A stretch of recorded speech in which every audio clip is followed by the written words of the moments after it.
Pero yun nga, ang crush ko talaga dito, si Vin, pero Si Vin. hanggang ganun lang. Pero wala akong balak. Si Vin, kasi nakikita ko yung crush mo kay Vin, parang na-appreciate mo lang talaga yung ganda niya. Yeah. It's the Pinag-uusapan natin si Jane kanina, di ba iba yung ngiti niya, iba yung... Alam mo, in-example ko pa nga siya eh. Di ba, ikaw si Axel at Iska, siya si Joshua. Sabi kasi sa akin ni Jane, bakit ganun si Joshua, kinakausap ko naman, ba't hindi mo ako inaasar ganyan, ganyan. Kasi nagluluto kami ni Jane. Nagluto kami. Lalo si Joshua, sabi ni Joshua, Ate Jane, nagtatampo na ako sa'yo. Parang may issue yata silang dalawa. Sabi ni Jane, eto si Joshua, sabi ni Jane, bakit? Ano ba yun? Ano ba yun? Sige, ano ba yun? Ano ba yun? Bakit? Ganon. Pag ikaw kausap niya, kunyari sinabi mo, tanungin mo ako, uy, nagtatampo na ako sa'yo. Sabi mo, sige, sige, sige. Nagtatampo na ako sa'yo. Ganito siya. Bakit? Ano ba yan? Ganon siya. Which is, hindi lang ako nakapansin dahil sinabi din niya, Alex. Napapansin mo ba yun? Iba na. Okay, wait lang. Si Jane, nakikita ko siya as parang little sister.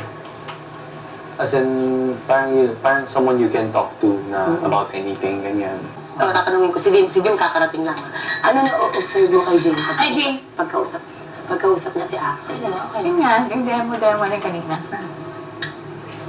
Yung mata niya, di ba? Iba yung sparkle ng eyes, ang smile. Wow! Ako, kiniklaim ko na may laman siya. Pero ayokong sabihin sa'yo na sure ako kasi nga, siya mismo, dinideny niya.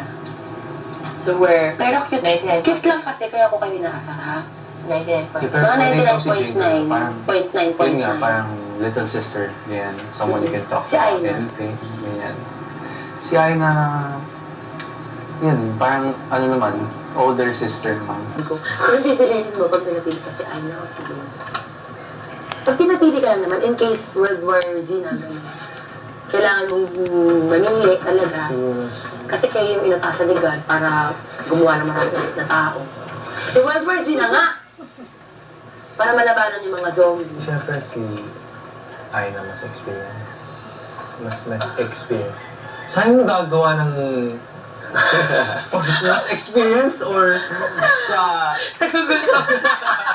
Hindi nga ma-defession naman kasi. Sinabi ko lang yung totoo. Ayoko naman Seryoso ka? Si Hindi, siguro ibig niya lang sabihin. World War Z, gagawa ng mas experience sa buhay. Hindi. I-rephrase natin yung question.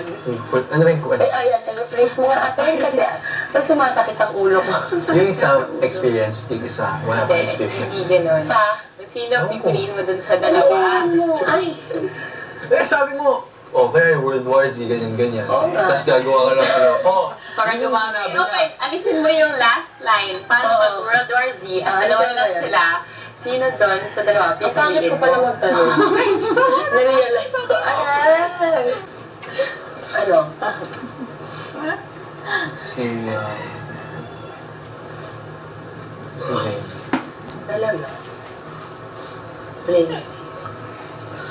Ano? Ano yung plain safe? Ba't naman plain? Parang iba-iba kayang sagot. Depende sa... Iba yung last So, ibig sabihin, gusto mo si Aina for... Hindi. Mas experience siya doon kung yun yung gusto mong gawin. Pero... Ay, pero huwag mo lang akong tanungin.